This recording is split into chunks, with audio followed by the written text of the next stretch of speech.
Assalamu alaikum, everyone. It's so nice to see so many of you back. It's so nice to see so many of you unmasked. Inshallah, that means that we're slowly emerging from this 2-year hiatus from real life with COVID. I know why most of you are here tonight. You're looking for an explanation for a rather provocative title for the lecture tonight. So I could go ahead and leave you in suspense to make sure you don't go anywhere and explain it to you at the very end, but that would be a little bit cruel, so let me go ahead and give you a bit of an insight as to what I was thinking. How many of you were in the United States in 1979? Let me see a show of hands. That's it? So the rest of you either are simply too young or you came here later. Okay, well, that would explain why the title seems a little bit odd and perhaps overly provocative for you. Because if you were here in 1979, you would have noticed a very palpable shift in the way that people viewed Islam as a whole and how they viewed Muslims. It was, to say the least, an action-packed year. And you know, we're moving through a moment of history today with what's happening in the Ukraine, where, of course, the questions are abound as to how did this happen now and what is the cause of it. And for us who are having to respond in the media and explain to students how did it get to this point, we ask them if they have the patience to know about things that happened 30 years ago. Because in many ways, what's happening tonight in Ukraine was forged by policies and by historical events that happened 30 to 33 years ago. There are those opportunities, though, where you can find 1 year being that moment where things change significantly. And in the mind and in the perception of America and Americans specifically, 1979 signaled that switch when it came to Islam being seen with a general level of ambivalence and that all-American sense of, well, we don't really care, it's somewhere over there, and a kind of almost neglect to Islam being seen as problematic, Islam being seen as something not quite benign, and even being seen as a threat. Now, for many of you and for many of us, I don't need to go ahead and bore you with the feelings of what it has been like, particularly over the last 20 years, since 9/11, of Islam being problematized, of Islam being securitized, and people feeling as though anything that Muslims do in any capacity could be cause for something that is seen as dangerous. But I want to take you back to a time when it wasn't quite like that and show you how that changed, and perhaps, inshallah, we can even talk during the Q&A session about where we're going now with that. So let's take a look at this event here. This is Dawson's Field. It is in Jordan. And the year is 1970. And September 1970 was a particularly important time in Middle East history. It was 3 years after the Six-Day War, in which Israel was able to capture the Sinai Peninsula, which it eventually gave back to Egypt through the Camp David Accords of 1978. But it also took the Gaza Strip, the Golan Heights, and of course the West Bank of the Jordan River, including East Jerusalem. The Popular Front for the Liberation of Palestine, founded by a Palestinian Christian by the name of Dr. George Habash, was responsible then for a rash of hijackings, including 4 international planes here. There's a BOAC, an airline which no longer exists. There's a TWA, which no longer exists. There's a Swiss Air, and I'm not sure which one was actually blown up, but all 4 of these planes were heading to New York JFK. And this was, of course, with the evacuation of the passengers, a statement that was being made by the PFLP protesting what was seen as American complicity with Israel during the Six-Day War and beyond, and the kind of support that it was providing for it. It's quite telling then that here we have 4 jetliners that are being detonated, and we can understand then on September the 11th, 2001, why there was such consternation when it came to 4 jets that were operating at that time, on one that of course didn't make it to Washington, but the other 3 hit their targets, 2 in New York and 1 in Washington. At this time, this event was not seen as an Islamic event at all. It was seen strictly through the lens of politics, and it was seen through the lens of secular Arab nationalism, which was the dominant trope at that time.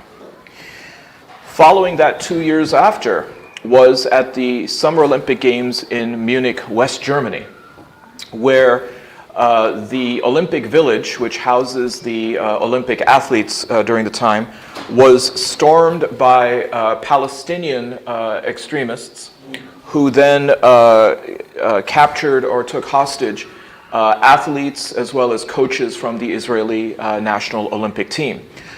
On their way to the airport in Munich, where they were seeking to then be sent by plane somewhere, there was a commando mission, and in the melee, 11 of the Israeli athletes and coaches were killed by the Palestinians. This was a very, very big deal in the news, and arguably was one of the moments where public perception in the United States toward the Arab world shifted to become quite negative. What's interesting is that just a few weeks before this, then President Anwar Sadat of Egypt, his country addled with an incredible amount of debt, no confidence among foreign investors in investing in Egypt because Egypt was still in a state of war with Israel, was trying to demonstrate to the United States that Egypt was interested in negotiations and wanted the US to put pressure on Israel, its ally, to then come to the negotiation table, something that Israel was not at the time willing to do. So Sadat goes ahead and expels 20,000 Soviet military advisors from Egypt, just tells them, go back to Moscow, we don't need you, as a gesture of goodwill so that then the US could pressure Israel. That actually was futile because only a few weeks later, Munich happened and public opinion just plummeted and everyone forgot about what Sadat then tried to do. Again, something that in the Western media coverage, especially here in the United States, was certainly a secular Arab Middle Eastern issue that was not framed as an Islamic or Muslim issue. The very next year was the Yom Kippur War, which in the United States was seen as a far bigger deal because the price of gas, relatively speaking to today, adjusted for the price of inflation, rocketed and quadrupled in price. I know the price of gas right now is not looking very good, but back then it went from 25 cents a gallon to $1 a gallon. And back then it was a big deal. It was also very disruptive. Here you see scenes of relative chaos. There was the implementation of odd and even day, depending on the last digit on your license plate. That was the day you could go and get your gas. If it was an even number day, you went with an even number license plate. Fights would break out. There were shortages. The 55-mile-an-hour speed limit was implemented as a way to save on fuel consumption, and it had a direct correlation on more fuel-efficient cars. The big three really took that to heart. Again, this was not seen as an Islamic or a Muslim issue. It was just focused on the Arab world. The blame was falling disproportionately on OPEC countries because they were the ones that called for the boycott and the oil embargo to protest American complicity with Israel. The closest that we got to a quote-unquote Islamic domestic terrorism issue happened in 1977 in Washington, D.C. Does anyone remember this one? Of course you don't, because that was the same year that Star Wars came out, and that's what everyone focused on. Well, there was another movie that came out as well. Here was a sect of African American Muslims who called themselves or self-identified themselves as a Hanafi Muslims. I don't think that there was any direct correlation to the madhab that most people, of course, identify when it comes to Hanafi Sunni Islam. But this was, of course, the name that they used. And they had a series of grievances that they wanted to then try to present themselves as a force of protest to the government. I think one of the individuals or the leader's family had been prosecuted or had been investigated by the law enforcement authorities. And so this was a way to protest government action under the guise of racism and religion. There were several buildings that were in fact targeted and people were held hostage, including the Washington headquarters of the B'nai B'rith, a Jewish organization, and the Islamic Center of Washington, D.C. I guess they didn't discriminate. And ultimately, the hostages were released and the individuals were prosecuted. Another point of protest for them was their demand that a movie be banned from the theaters.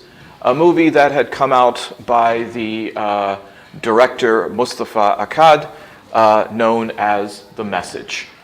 So that was part of their list of grievances as well, to the point where, and I still remember this, there was a bit of fear to go to the movie theater, to go see the movie, because we really weren't sure if there was going to be some issues. So we finally did get a chance to go see the movie at the theater, in part because Star Wars was sold out. If you want to then know when does the turn happen, it really begins in the start of 1979. And it happens with the Iranian Revolution. So here's the Shah, the last Shah of Iran, Mohammad Reza Pahlavi, who, for those of you who are maybe unfamiliar with the history, was installed in 1941 by his father Reza Shah as a negotiation with the Allies during World War II. He said, put my son on the throne and support him, and I'll step down at a time when things were rather tumultuous with the war. Iran played a very strategic role in World War II because it was the only way for Allied forces to be able to get supplies to the Soviet Union, which was on the side of the United States and France, because the Western Front was completely blocked by Germany. And this was a way then for supplies to come through Iran and into the Caspian Sea, as well as a way to guard and protect Soviet oil. The Shah then became our guy in the Middle East. And in 1951, there was the election of a democratically elected prime minister by the name of Mohammad Mossadegh. Mossadegh decided one of the first things he was going to do is nationalize the Iranian oil industry, which at that time was supposed to be in a partnership with the British, but it was a very asymmetric and unbalanced partnership. The British really owned all the oil. According to international law, any country is permitted to nationalize any industry within its borders, provided it pays the fair market value for that asset. The problem with oil is that what you pay for it today and buy out the British means that they're cut off from the oil for the rest of time. And oil was still going to be coming out of the ground. This is something that the British would not really accept, because at the time the British were bankrupt still from World War II. In 1951, British were still using ration books. That's how bleak the situation was. So the British tried to get the United States to intervene. The US was not really interested because they were fighting the Korean War. Can we shut that door, if that's okay? Thank you. What ends up happening is Churchill, who was the Prime Minister of England, decided he's going to have another chance at this in 1953 with a new administration in the US. So the US and the UK staged a coup d'etat in 1953, overthrew Mossadegh, and then reinstalled the Shah and essentially gave him a green light to do whatever he wanted in order to stay in power, which he did. In 1971, he held a very lavish party to commemorate the 2,500th anniversary of the Iranian monarchy, or the Persian monarchy. Spent $2 billion in today's money on it. Didn't invite that many Iranians, but invited world leaders from everywhere. But there was a slow burn that was happening in Iran with the kind of suppression of speech, the suppression of political dissent. There were a lot of dissidents who were outside the country. There were other dissidents who had been educated outside the country. All this starts to then converge in 1978 with an increase in protests. Here are some of the major leaders of the revolution that we don't hear about that much. Ali Shariati, who was really the intellectual heart and soul of the movement. Mehdi Bazargan, who was, like Shariati, educated in Paris, was really more of the political heart and soul of this project. He was quite secular. Jalal Ali Ahmed, as you can tell from the beret, was quite the revolutionary. If you're going to have a beret, you have to be a revolutionary. He came up with a interesting word in Farsi. I don't know if anyone knows Farsi. The word was gharb-zadagi. Anyone? Gharb-zadagi literally translates into intoxication by the West. He was saying that Iran had become intoxicated by Western ideas and Western culture and trying too hard to be like that. By and large, the original revolution movement was secular in Iran, except Shariati died under mysterious circumstances in 1978 in Iran. Some suspect that it might have been the Shah's secret police force, the Savak, that was behind it. But this man, Ayatollah Khomeini, who was in exile in Paris, was having his sermons smuggled into Paris in cassette tapes. And most of you who weren't here in 1979 probably don't know what a cassette tape is either, so that's okay. But they would open up pre-recorded tapes of ABBA and the Carpenters, and they would put in his sermons, and then they would seal it back up and bring him into Iran.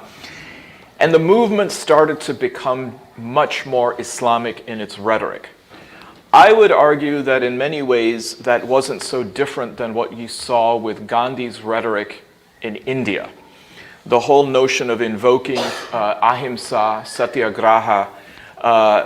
If you would have asked somebody in the 1930s and the 1940s before independence, they would have said, okay, well, that's Gandhi being Gandhi.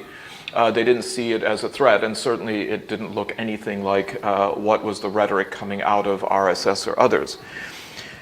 The Shah had another big issue. As he is trying to go ahead and suppress this increase in political dissent, there was a new president in the White House, Jimmy Carter, who really was focusing on human rights. So his idea was leaning on the Shah and saying, don't do this. Listen to the legitimate grievances of the people. And so the Shah relented. Well, this then emboldened the people to now feel as though they could rise up even more and more. And so there was a steady increase. But the violence against the protesters who were unarmed increased as well in Iran. Now the problem for the Shah was that he was also diagnosed with lymphocytic leukemia. And as a result, he was now of two minds. Do I leave the country and get treatment? If I do, I don't know if there will be a country for where I can return. He wanted to leave a legacy with his son as well. And then the other issue was if I stay here, there's a chance that I may not make it through the rest of the year. So he's now of two minds of what to do. By the end of 1978, it also coincides with Muharram that year, and there is quite a large demonstration in Tehran as well as other cities, which he tries to clamp down with a lot of violence. This really creates more outrage. He finally decides, I'm going to have to make a concession. He brings in somebody to be a new prime minister, thinking that this will hopefully mollify people. It doesn't work. On January the 16th of 1979, the Shah leaves Iran for the last time. He travels to the United States to try to get medical treatment. Carter really doesn't want to let him into the country. He is then approached by David Rockefeller, the founder and the CEO of Chase Bank, who was a personal friend of the Shah's. And Rockefeller said, let him in for humanitarian reasons, and oh yeah, we've got a very large loan that we've given the Shah, and so we want to make sure that that'll get paid back. But public opinion had now shifted, and the Shah was a persona non grata. He goes to Panama, and then he ends up in Cairo. Sadat takes him in, and that is where he finally dies later in the year. It turns out that he didn't die of leukemia. The world-famous surgeon Michael DeBakey actually then flies out, I think, to Panama to operate on him. And while operating, apparently on a splenectomy, taking out his spleen, they nicked the bottom of his pancreas. And so he actually ended up dying of sepsis and an infection, not of leukemia. I don't know, I just thought it was an interesting thing while I was researching this. But 2 weeks later, on February the 1st, 1979, Khomeini returns from exile victorious. When he comes into Iran and receives a hero's welcome, he receives this not only from clerics, he actually receives this from the majority of the protest movement, which was secular in Iran. But because of his charisma, because of the kind of structure that he was offering, and also because of the gesture of seemingly wanting to share power with the secularists, he was welcomed quite readily. And here you see now an older Mehdi Bazargan, and also Abu Hassan Bani Sadr and Mohammad al-Rajai. If you were here in 1979, these names became as familiar to you as Vladimir Putin and Zelensky and all of these other world leaders. They were constantly on TV, Bani Sadr particularly giving interviews. Bazargan was the first president. Bani Sadr was the first prime minister, or maybe I got those backwards, and then Rajai was the last of the civilian prime ministers. What Khomeini really did was he realized that none of the clerics knew how to run a government. Here were a bunch of Western educated intellectuals. They were left-leaning, they were secular. Let's bring them in. Slowly, we find that they get nudged out of power. They are still seen as being suspicious because they have Western education. And the movement then becomes really a theocracy in Iran. So the Islamization and the Islamic rhetoric intensifies throughout time. Now, still for the United States, this was seen as something that is happening there in a part of the world that is now sadly not uncommon to the whole idea of political turmoil and unrest. So I don't know if you heard about the CBS correspondent talking about Ukraine. He said that, oh, this is really something unique in Ukraine. It's not like Iraq, or it's not like Afghanistan, places that are relatively less civilized and yes, less European. Yeah, I mean, he did try to disclaim it by saying I should be careful with my language, but that's being careful. Really, the turn happens for the United States in 1979 in October, when the Iranian government is demanding that the United States extradite the Shah so that he can stand trial for his crimes in Iran, including the violence that he authorized, the number of people who were killed, the number of people who were tortured, and then also because of what they believed was money that was owned by the state of Iran that he had absconded by himself, which was in the billions of dollars. At one point, it is said that the Shah owned 4 city blocks in downtown Montreal. So you can imagine the value of the real estate there. Protests then turned to the US Embassy in Tehran, and they got quite animated. And at one point, finally, the demonstrators, mostly university students, were able to enter and infiltrate the embassy. And what they found was something that really didn't surprise them, but the depth to which they found information was a shock. The US Embassy in Tehran, and again this is not uncommon, had a CIA bureau office there. But what they discovered in what was not fully shredded as far as the documents go, or they painstakingly put the documents back together, strip by strip, after it had been shredded, they found cables and communiques between Washington and Tehran, which seemed to indicate that the CIA was coordinating with the Shah and his secret police to clamp down on the demonstrations. When this happened, and in order to intensify the demand to return the Shah, the demonstrators take a series of hostages from the embassy. They freed those who were too old, too ill, or too pregnant, and they then retained and detained 52 hostages, something they did for 444 days. The hostages were then finally released on January the 20th, 1981, coinciding with Ronald Reagan taking the oath of office in the White House. They purposely delayed releasing the hostages earlier so that Jimmy Carter would not get reelected. It is certainly viewed that this is one of the reasons why Carter was only a one-term president, because of his failures of foreign policy, not only with what happened with the Shah, but also a rather ill-fated rescue operation which led to 8 servicemen dying in the desert on the way there. This was on the news every night. If you think that right now the coverage of Ukraine has reached a saturation point, an entire news show was created almost entirely for this. 11:30 at night on ABC, after the local news, was Nightline with Ted Koppel.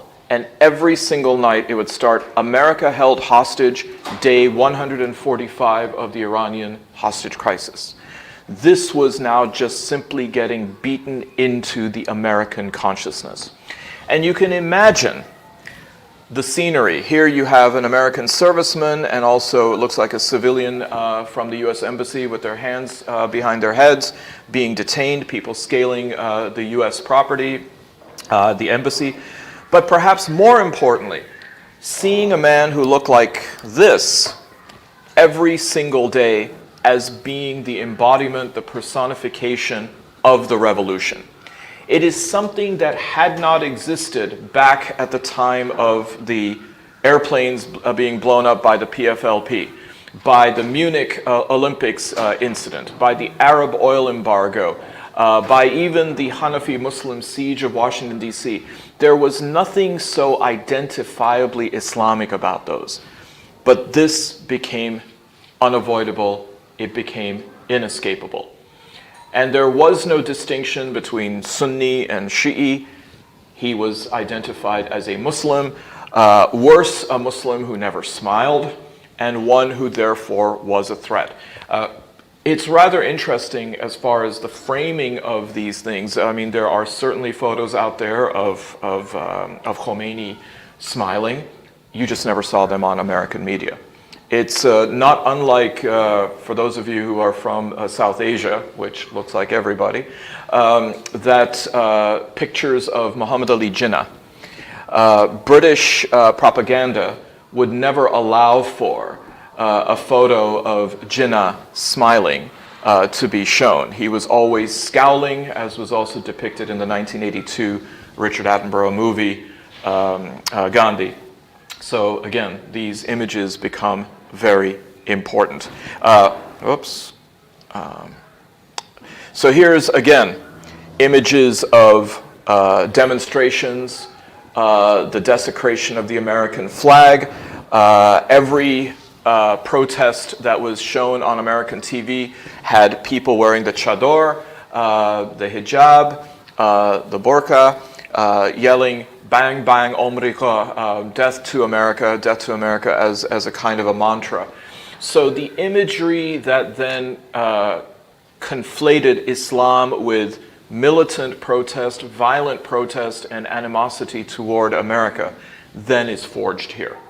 So the Iranian Revolution definitely kicks that off in the beginning and mid-1979. But wait, there's more. A lot of people, because of the Iranian Revolution, weren't even aware that in the same year, the Haram Sharif in Mecca was laying siege, that it was actually under attack. In the United States, it didn't get as much publicity, but certainly it was a very big deal. And there's a book by, interestingly enough, a Russian author, Yaroslav Tromikov, called The Siege of Mecca, which I highly recommend to read. I mean, I cannot do justice to the topic as much as his in-depth analysis of this. Here we have an explosion at the Haram in November and December of 1979. So this was, again, around the time of Muharram. It was just shortly after the Hajj had concluded in Mecca for that year. And for those of you who know, the period right after Hajj is extreme low season.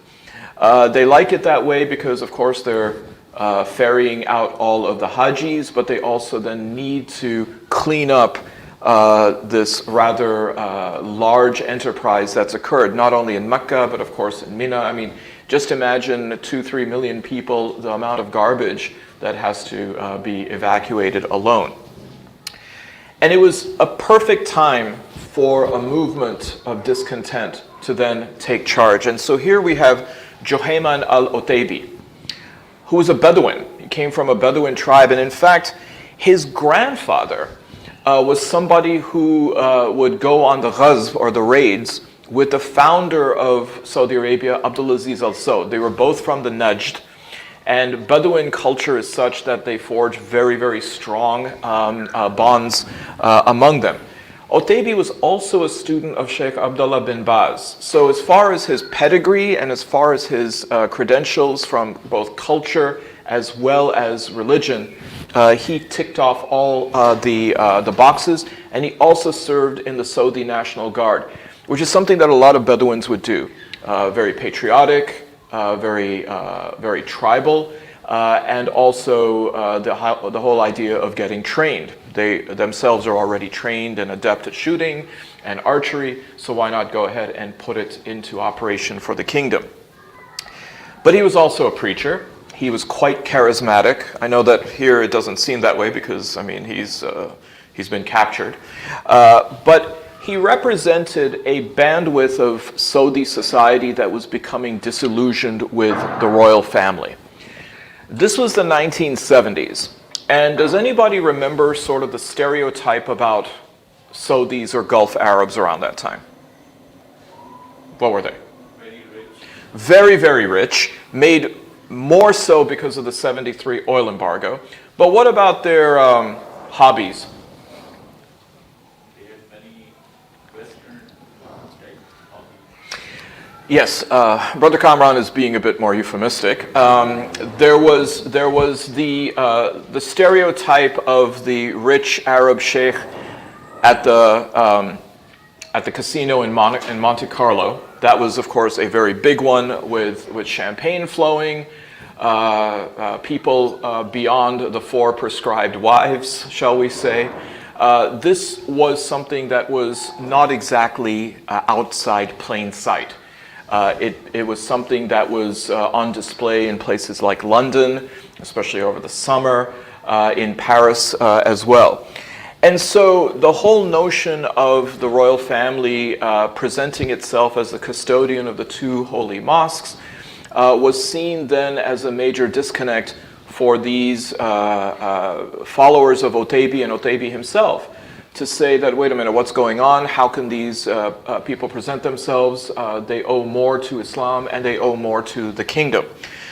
They, of course, also blamed the West because they then saw the leadership as being nothing more than puppets of Western interests because of the oil, and they felt that this is too high a price to pay for the soul, or being at the soul of Islam as Saudi Arabia was. Now, you need a narrative to go ahead and galvanize your supporters to pull off something as ambitious as what was going to be pulled off. Utaybi believed that the Mahdi was coming. And why would he not if you look at the date? First of all, November the 20th, 1979 was the first day of Muharram, but it was also the first day of the 15th century of the Hijri calendar. And for many of you, you know that as far as predictions of the future go in Islam, they sort of end after the 14th century of the Hijri calendar. So here we're finding then an opportunity to say, well, no time like this for the Mahdi to come. After all, if not now, then when? So Juhayman al-Utaybi then has the idea that his brother-in-law, don't ever think that people don't like their brothers-in-law, Abdullah al-Qahtani was going to be the Mahdi. And if you looked at al-Qahtani, and I couldn't find a picture of him, if you had to come up with an idea of what the Mahdi looked like from all of the predictions and from the hadith literature, he fit the bill. He was also charismatic, and he knew the texts backwards and forwards. So he was going to be the figurehead of this revolt. Well, in order to do that then, you're going to have to make a splash, and you're going to have to take the Haram. This is something that actually had been planned meticulously for quite some time. It begins at Fajr on November the 20th. There are 50,000 pilgrims there for Umrah. Not a small amount of people that were still there. You may not know this, but underneath the Haram, there is a very intricate series of tunnels, mostly for the cleaning staff and for logistics. Well, the movement had people on the inside, otherwise they were never going to be able to pull this off, who allowed trucks to come in and basically set up shop with supplies, with munitions already inside, well before November the 20th. After Fajr Salat, people had guns underneath their robes, and they now start firing in the air. And you can probably imagine that this is not a sound that you would expect to hear at the Haram. The other people who came in were those who were disguised as bringing in bodies for janazah. And they opened up the coffins, and there were weapons there. This is pretty much straight out of Hollywood, except it really happened. Now, some pilgrims hear the shots, they're confused, maybe thinking it was the backfire of a car outside or a truck, but now they start to leave. And they're finding that more and more of the gates are being locked to the Haram. The people who were guarding inside were basically the same person who guards the black stone and makes sure that you don't go too emotional there. I mean, essentially just a club to say Hajj, Hajj, and move out of the way. This was not exactly a match for snipers and others who were there. Needless to say, this caught everyone off guard. All of this was going to then be orchestrated so that the Mahdi was going to appear between the Maqam Ibrahim and the Hatim, the semicircular area of the Kaaba, which was part of the original foundation, because as, of course, legend has it, that's where the Mahdi would appear. And, of course, Al-Qahtani does show up there, and all of these followers then give bay'ah in a very ceremonial way to him while this is happening. But at the same time, there's still a lot of hostages that are within the Haram. Because of the number of militants or insurgents there, they are under quite a bit of threat. Well, where are the Saudis? They have no idea this is going on. They're completely caught off guard for a few reasons, as you see here. Most of the royal family was actually at a conference. They were at a conference overseas. The king at the time was Khalid. But Khalid was pretty ill in 1979. And the day-to-day operations of the kingdom were being run by his brother Fahad, who was the crown prince, which is a method that oftentimes happened. Think of today, King Salman is the monarch, but he's ill, and his son, Mohammed bin Salman, is essentially the de facto leader of Saudi Arabia. There's also something about the anthropology here. The Saudis tend to reflexively shut things down and, I guess in American terms, play possum. So they shut down the press, they shut down the phones until they have an understanding of what's going on. Now, for the United States, they had an exceptional situation. The consulate in Jeddah, it was actually at the time a bigger US diplomatic enclave than the embassy in Riyadh, because the Aramco office, liaison office, was in Jeddah. They also had the only phone line in the entire kingdom that was not connected to the Saudi grid, and it was a direct line to Washington. And people started to wonder, well, something's not right, especially because there was no broadcast of the Jummah Salat, which at that time would be broadcast on all Arab radio and throughout the Muslim world. Something is very strange here. The Saudis just said, nope, nothing to see here. So there was a contractor, an American contractor, who had a relative at the US consulate in Jeddah.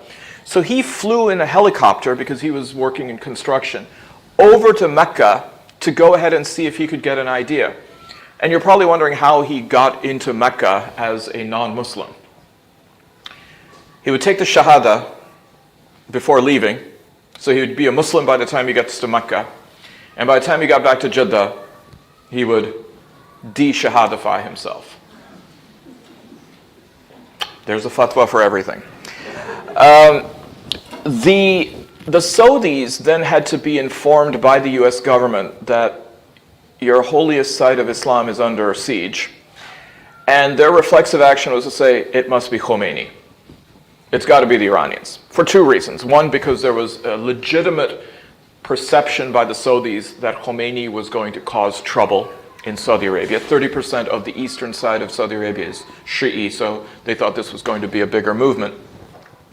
And the other reason was because they also honestly didn't think that their own people detested them, or anybody from within would detest them. So here we see actual photographs of the Haram being stormed by commandos. And here we see the insurgents being captured. 63 of them were captured and later executed. I think 300 pilgrims were killed in the crossfire, in the melee. The commandos that went in were from two different countries. There were the special elite forces, the gendarmes from France, and there were Pakistani commandos as well. The Pakistani commandos, though, had a real dilemma. They came in and said, we don't feel right shooting inside the Haram. So the Saudis issued a fatwa saying that it was okay to have gunfire inside the Haram for this particular purpose. The other problem was that the French were not Muslim. No problem, we'll go ahead and make them recite the Shahada to start the mission. And when the mission was successful and accomplished, they could revert back to being French. So that is how the siege came to an end. But what it did was, when the coverage occurred, it showed that here's the holiest site of Islam under siege by Muslims, not by secularists, who must be more militant than even what is the conventional trope of Islam underway. And that is something, again, that got embedded within the consciousness, particularly of Western media and Western societies, about Islam. Because only those who would then be seen as militant and extremist would then engage in such an activity. The immediate consequences that happen in Saudi Arabia is that Saudi society then takes a turn toward the more conservative. the kind of Wahhabism that then became emblematic and became associated with Saudi Arabia when it comes to the mutawa, the religious police, when it comes to the regression of women in public life in Saudi Arabia. A lot of that happened as a result of 1979.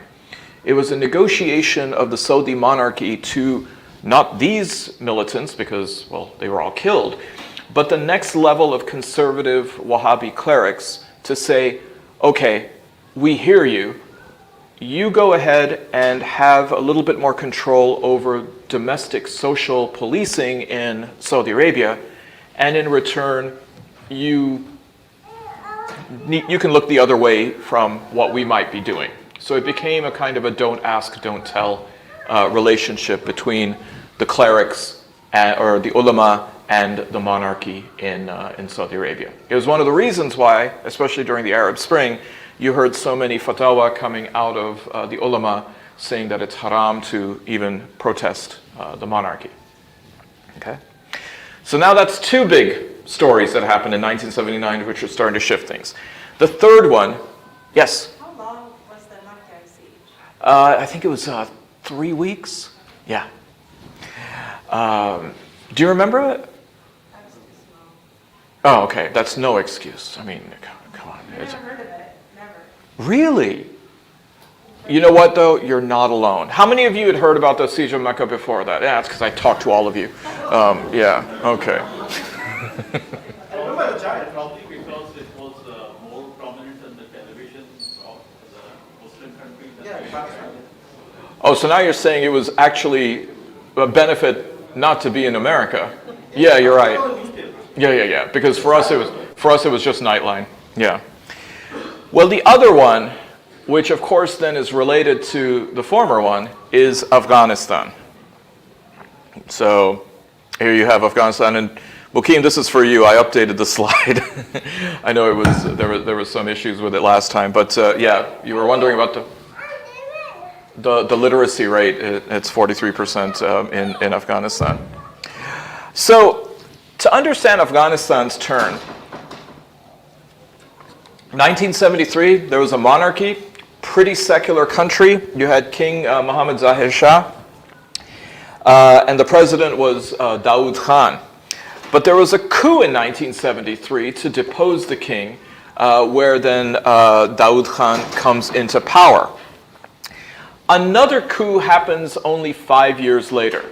For America, it's literally like Afghanistan was only born in 1979, but of course it has a history.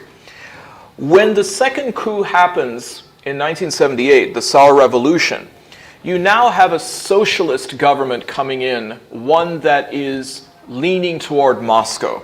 I mean, part of it is because the Soviet Union is literally on the other side of the border. And this is a government led by Nur Muhammad Taraki.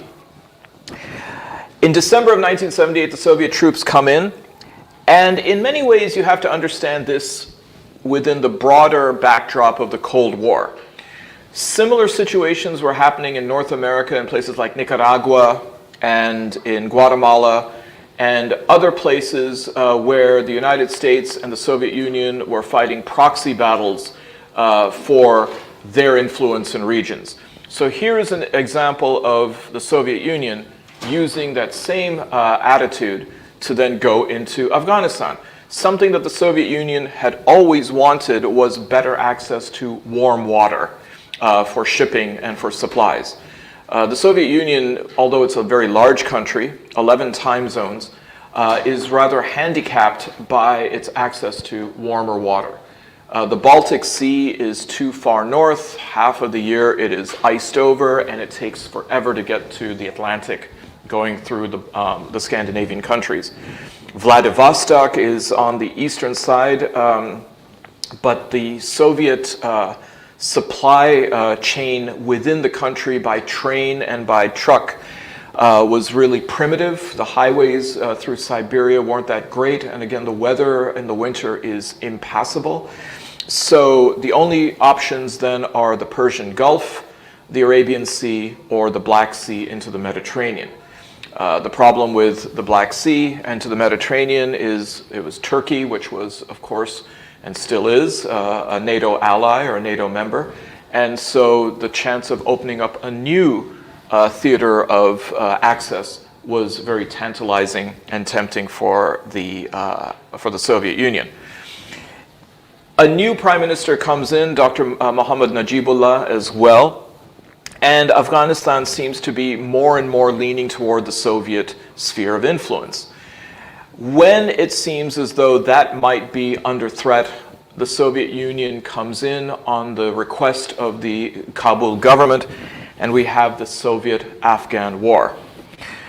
It also then marks not only a 10-year period of turmoil in Afghanistan, but the creation of a new species, the Afghan freedom fighter, also known as the Mujahideen, right? I mean, it literally means the jihadists. Who came up with the title? Yeah, it was on one side of the Potomac or the other. I mean, some say it happened at Langley, Virginia. Others say it was the National Security Advisor, Zbigniew Brzezinski. All we know is it wasn't in Kabul. It was manufactured from elsewhere. And it provided the perfect Cold War foil. The godly, good, and just West against the godless, communist Soviet Empire. So here then we see this framing, this binary being created, and the Mujahideen were the perfect foil antithesis to the Soviet Union. Not only did the CIA go ahead and provide support along with other Western countries, there was a rather willing and compliant leader in Pakistan at this time who had just come into power himself after a coup d'etat, and this of course was Muhammad Zia-ul-Haq, who became, from an American standpoint, our man in Islamabad. The whole idea of constructing an Islamic narrative around this was also something that was highly encouraged by other Muslim countries, including Saudi Arabia. Remember, the Saudis had just had that issue at the Siege of Mecca. They, of course, were quite concerned that there may be many people who are imbued with a sense of Islamic fervor, if you will. And so there needed to be a diversion. And the diversion literally was given to them on a silver platter in Afghanistan. Why not just outsource our more passionate people to Afghanistan to do the fighting? If they say they want to do something good, well, they can go ahead and do it there. And around the Middle East, this was a phenomenon happening. In Egypt, for example, on the heels of the Camp David Accords, there were a lot of Egyptians, particularly people in the Muslim Brotherhood and others, who were furious with Sadat at what they thought was selling out the Palestinians for his inability to be able to effectuate a peace deal regarding the Palestinians at Camp David with Prime Minister Begin of Israel. Egypt also became persona non grata. It was kicked out of the Arab League. In fact, they had to move the headquarters of the Arab League from Cairo to Tunis because it was in Cairo. How can you have the headquarters of an organization in a country which itself has been kicked out of that organization? And so this was a time when there was a movement of not only a lot of political discontent, but it also signaled the end of Arab secular nationalism throughout the Middle East. So many different gears are moving simultaneously. Well, as that is happening, there is then the need for many of these regimes to maintain some level of stability and to deal with these elements within their country that may not exactly align with their thinking. Afghanistan then becomes that area where they can go. And so it's important to understand then that this whole idea of the Islamization of not only the Afghan conflict, but also the Muslim world, comes through the lens of geopolitics. It's not completely something that was produced from within the Muslim world, or to put it another way, it was certainly something that was readily exploited by the rest of the world for their own geopolitical needs. And here you see, of course, the legacy of a 10-year war, the number of casualties that it causes, the amount of displacement and turmoil and chaos to this very day. And then one day, the Soviet army decides to withdraw from Afghanistan. Probably a good thing it did, because it was going to have to anyways. A few months later, protests at the Berlin Wall in East and West Berlin occur, and within another 2 years, the Soviet Empire collapses completely. But it was a different war, to be sure. It was a war that was arguably the first non-secular war of the 20th century. And here you have a different kind of veteran, and this is Osama bin Laden, who was fighting as part of the Mujahideen. And here, I love this picture. I think that if anyone can find a picnic spot like this, I mean, wow. A burned out, dropped Soviet helicopter, most likely by an American Stinger missile, shoulder launched. But apparently, even the most religiously looking can be welcomed into the home of a vice president of a major oil and gas company in 1998 here in Houston. Here you see some of the Taliban and former Mujahideen are there. In fact, was that a Christmas tree? That is a Christmas tree back then. Yep. So, and then of course we find the next phase, which is Al-Qaeda and, of course, 9/11. So the narrative of Islam then in America, which of course really reaches its apex with 9/11 and with bin Laden and the Islamization of the conflict, is something that had actually started many years before, and ironically had been created in the very place where the targeting occurs years later. And I thought that I would end on this graphic, because in many ways, as we started talking about when did Islam become dangerous, dangerous from the perspective of certainly the United States and public opinion. If you take a look at most people's understanding or familiarity with Islam, in the 1960s, it was two people. It was Malcolm and it was Muhammad. It was through the Nation of Islam. It was seen as a black liberation movement within the broader context of the civil rights movement. It was not necessarily associated with Islam more broadly, neither by Americans nor by Muslims living elsewhere, to be quite honest. But there was also something of an indigenous nature to this. Malcolm was an American.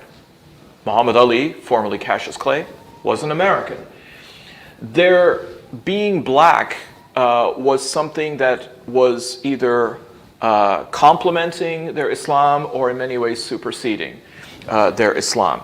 And particularly with the cultural turn that happens with Muhammad Ali as a champion, not only in the boxing ring, but also as a conscientious objector, changing American law with the Supreme Court case that bears his name, and then being a goodwill ambassador for the United States around the world.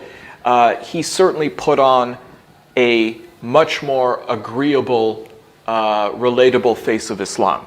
He was the one Muslim that everybody in America knew.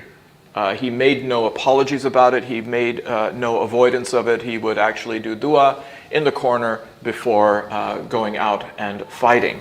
Especially 1974 when he wins in Kinshasa against George Foreman, the Thriller in Manila against Joe Frazier in 1975. That was Muhammad Ali at his high point. And remember, 1975, that's still before all of this happens. And then the public face of Islam within America shifts. It shifts to Khomeini, where it becomes several things. It becomes unsmiling, it becomes threatening, it becomes menacing, and it becomes foreign. And it's never come back since. Saddam Hussein, Osama bin Laden, I guess you can add to that Baghdadi with ISIS. And so in that sense, we can understand the danger that is perceived by Islam, especially in America, and perception, of course, is not always reality, but sometimes it's more problematic. Jazakallah khair.